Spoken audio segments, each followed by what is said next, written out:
I spent a little bit of time this morning playing Mario Kart World while I was sick. So I popped this thing in, I played a lot of the battle mode, and I'm kind of just like, wow, this is the first major update to Mario Kart World because they added in a new battle mode, Bomb on Barrage, kind of showcasing why Mario Kart World isn't going to go anywhere. Because the way this game is set up, the way Nintendo has been rolling out updates for this, how they've been making balance changes, how they've been slowly adding more content, how they've been tweaking the game, it just goes to show you that this is going to be an evergreen title. And considering just how many people have bought this game now, 15 million, we can safely say that this game is a huge success. And the entire cope cycle of people who were writing this game off and trying to say it wasn't a system seller was completely ridiculous. It is downright absurd how desperate the community was to downplay this game last year. Okay, this is one of the best games that came out in 2025, and yet it was buried by people screaming about how it wasn't as good as 8 Deluxe, as if 8 Deluxe was the vanilla version of 8, as if 8 didn't go through its numerous updates and its DLC packs, and it's getting to that point in the end game, okay?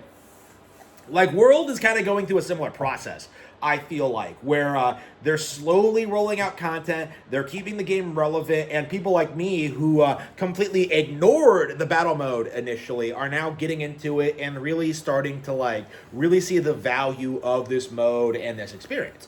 And this isn't gonna be the end, obviously. Obviously, we're gonna see more features and more modes and more tracks rolled out over time. It's just a matter of time of what that's going to look like and when it's going to happen. People have been talking about Void Kong and Kid Pauline forever. I think this game in theory could get a really sizable expansion at some point with an entire new game of tracks.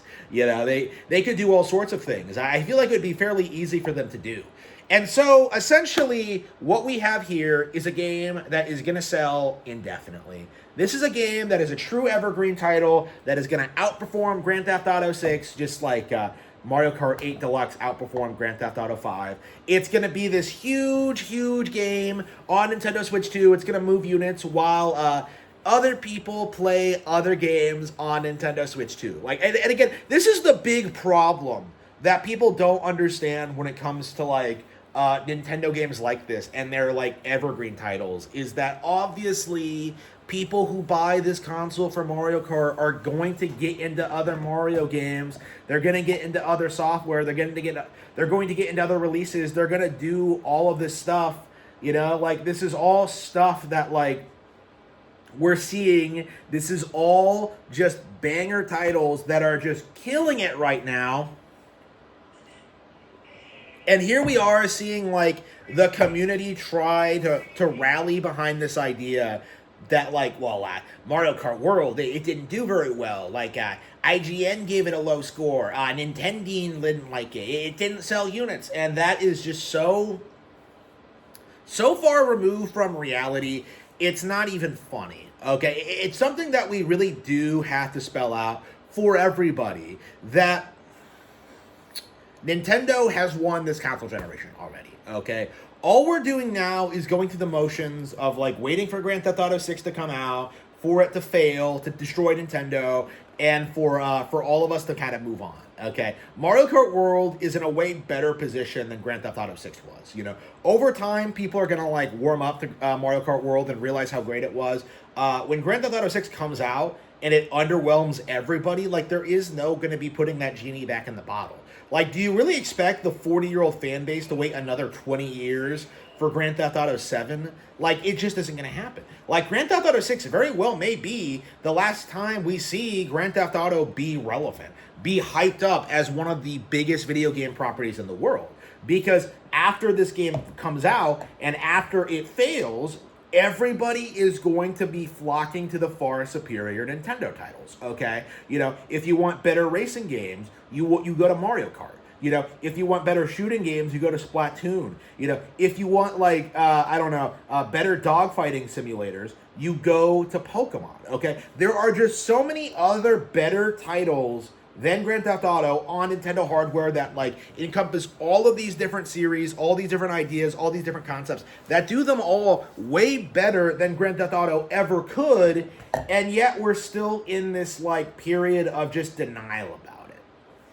Like, that's kind of what we're seeing here now, is that Grand Theft Auto 6, in a lot of ways, is going to be the anti-Mario Kart world, where everyone's going to be glazing it, everyone's going to be buying it, everyone's going to be hyping it up as the real, like, game of the year 2026, as a reason to own a PlayStation 6. It's going to be, like, a huge thing, and it's just, at its core, it's just not going to be as good.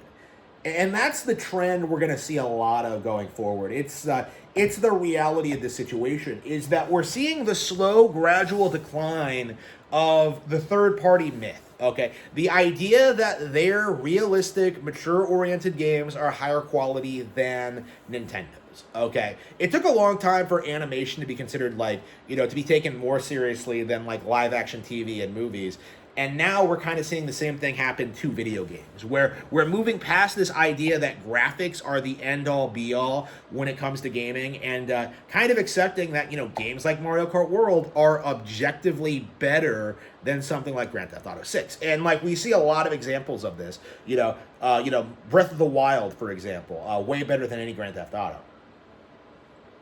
And it's not even really close. And there are a lot of people, like, in denial about that, who will, like, refuse to acknowledge it, but it's the reality of the situation, is that the Nintendo brand actually releases new titles on time. They're high quality, they're a lot of fun, you know, they actually innovate, while Rockstar just kind of does the same thing over and over and over again. And that's going to be how Grand Theft Auto fails, is that it is going to be completely incapable of innovating. All it's going to do is get progressively lower quality, it's going to get progressively more woke, and we're going to see this slow, gradual realization from the community, in that, like, Grand Theft Auto doesn't represent them anymore. Like, Grand Theft Auto is, and always has been, a complete joke. And it really does need to be spelled out for everybody what that means. Like, it really does need to be spelled out for everybody that Grand Theft Auto 6 is just going to be a complete and total disaster, while Mario Kart World continues to sell alongside Mario Kart 8 Deluxe. You know, this is going to be the problem that Rockstar is going to have, because you know that once Grand Theft Auto 6 comes out, like, 5 sales are just going to crater. Like, nobody's going to buy that game anymore, nobody's going to care about it. 5 is finished after 6 comes out. 8 Deluxe has been doing very, very well, you know, in comparison. Like both that and World are going to be like evergreen titles that are probably going to be sold indefinitely on Nintendo Switch Online, while Rockstar just continues to see diminishing returns from their Golden Goose franchise. That's just the reality of where we're at right now, is that Mario Kart World is doing what Grand Theft Auto is hyped to be.